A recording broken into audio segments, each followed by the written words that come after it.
very first thing I'll talk about, everybody, is Paramount, because there's a little bit of a regime change since the whole sailed over there to Skydance. When that went down, Sherry Redstone had just taken over, and her family's had the legacy for a long, long time. Her and her son are supposed to take over, but now they will not, based off the sale. They will step down. They will not be a part of the whole board moving forward. Now it's kind of right on the wall, I think, because again, they were selling this off, and when that happens, the regime changes. And she was probably excited, and it kind of bums me out for her, at least, because she waited like her whole life to get this opportunity, and then Paramount went downhill and she had to sell. And I know she was fighting to keep it within the family, but unfortunately it has to go, and she's gonna step away, but she will have probably a good payday off of all that, so good to her. But she will still keep making a lot more of those Sheldon spinoffs, because Georgie and Mandy has got picked up for the back half over at CBS. That's right. Georgie and Mandy's First Marriage, a spinoff of Young Sheldon. This is moving forward. The first 9 actually debuted, did so great. They're like, let's keep going for a long time. Got 10.6 million views opening day, when it actually premiered over there on CBS, and they were just excited about it. The numbers are great for it. Of course, Young Sheldon did fantastic. Big Bang Theory did fantastic, so you're gonna get a lot more of this. And this is picked up, and also, but someone's being pushed, everybody. And that's the Michael Jackson biopic. Being pushed a little bit. It's still coming out, of course. And it was supposed to be out Easter weekend of 2025. Now it's going to be October 3rd, 2025. So moving a little bit down the line into the fall, just in time so we can watch this and wear our Thriller outfits for Halloween, right? We can go there and be like, Thriller, and dance around the movie theater, and we have like zombies pop up and shit. Maybe you do flash mob of zombies. 40,000 years. In your theater. And then they can have a re-release, maybe get Thriller before in the intro credits or something like that. I don't know. But if you're excited about this, you got a little bit longer to wait for this biopic of the Michael Jackson story. And you got a long time to wait for that Hulk Hogan biopic, because he finally came forward to talk about this. Chris Hemsworth was supposed to play Hulk Hogan. It's the whole thing. Chris Hemsworth, guys. And he'd been working on it for 3 years, been attached to this whole project. Hulk Hogan came forward recently and said that he was calling the script amazing. And when he read it, he says, oh my God, this is really good. And he was talking about how dark it was, and it actually led into this world of wrestling he never saw before. But then he says, but then they didn't pay me. Like, it was like a little bit of a lapse in one payment, and then it's like, I dropped out. I'm like, how do you just drop out after all that? Like, you put all that time in, 3 years, the script's good, and you just drop out. So if you're excited about this Hulk biopic, I think there's more to this story. There has to be more to this story, but it's not moving forward. But we will have, more men in tights fighting in the arena, because Gladiator II is still coming, everybody. And Ridley Scott was talking about this and saying there is no director's cut coming. So if you expect some epic director's cut for Gladiator II, he said this is a director's cut. He says because it's been so long, he has the rights, he has power. So he is, he made his director's cut. He's very happy with it. He said the pacing's great. It is a little bit long, but he said he made it so it wasn't too long. He says it's there. It's the best cut ever, and he's super excited about it. And he is working on on the third one as well. Yeah, Thor, it was a good Hulk Hogan pick, I think. And it was the pictures they had of him like working on it, thought it'd been great, but unfortunately it's not happening. If you're a fan of that, of the Hulk Hogan story, which I think the Vince McMahon stuff and everything happening in the business, people are interested at that time about all the drama that was going on. But this took a long time, Gladiator to come, but also something else took a long time to come for a sequel is SpaceBalls, everybody. And SpaceBalls. The sequel is coming out in November, this month, coming out like just in time for Thanksgiving. It's a whole weekend thing of Wicked and Gladiator 2. The Wickedators weekend. You can do your double box office smash and see both of them opening weekend. They're trying to make it like Barbenheimer.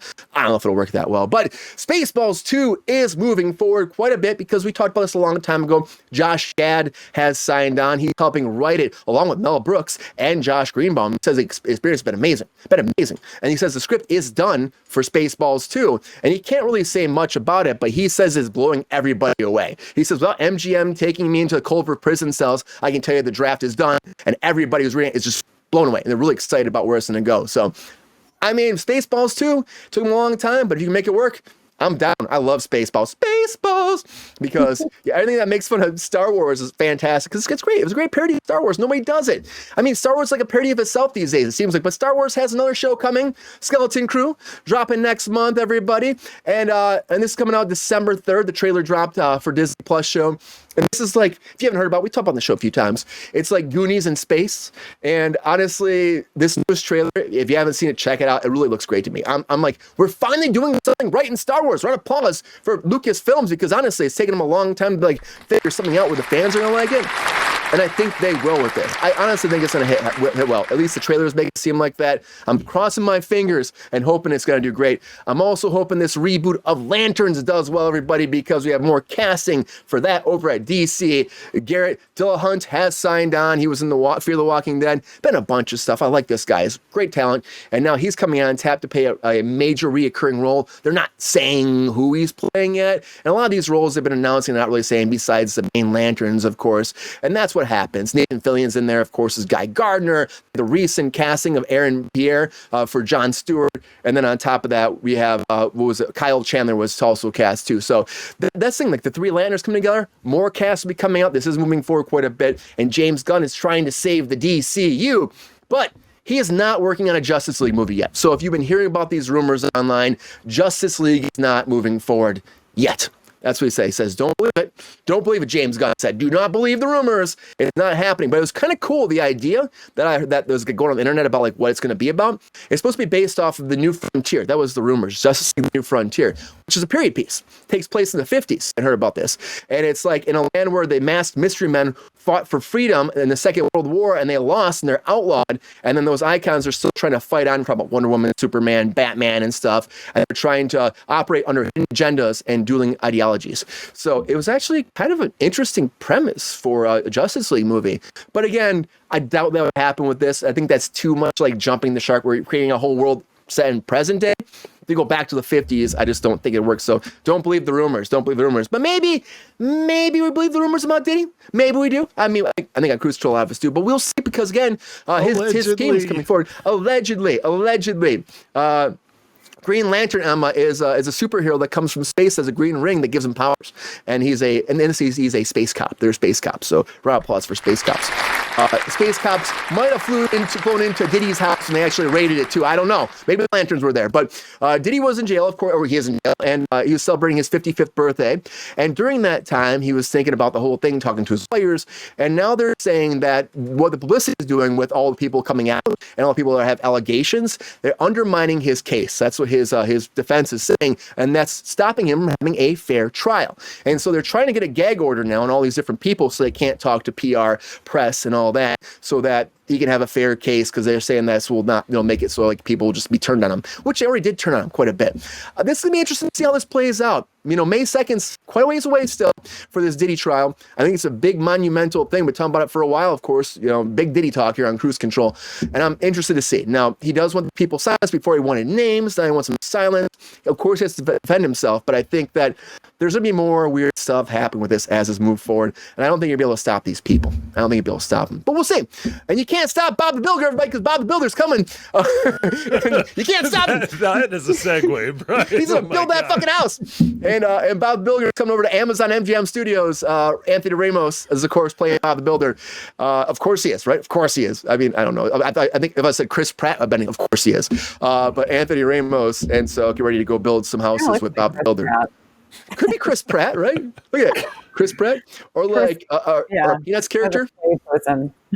Yeah, well, I gotta say, a lot of breaking news, everybody. A lot of breaking news. At least it's not Diddy news. Give me Bob the Builder all day, my man. Right? We had Diddy news, and now we have Clay Bob. Watch out for Clay Bob. Bob will get you.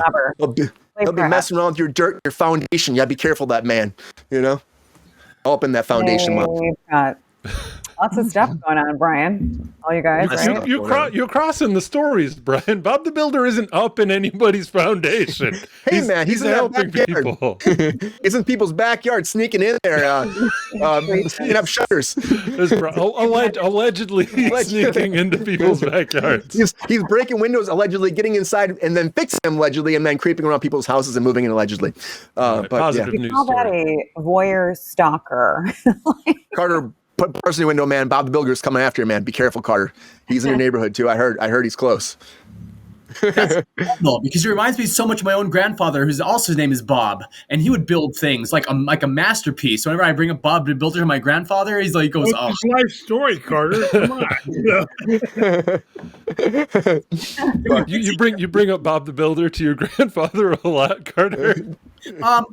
Every so often. He lives in Canada, where I'm originally from, so I won't talk to him often. But when I did, oh my gosh, it was awesome talking about Bob the Builder.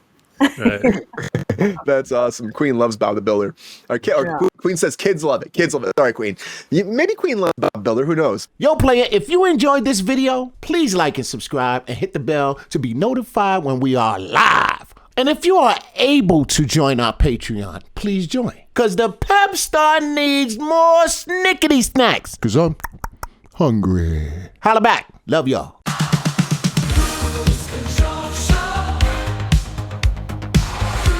Control.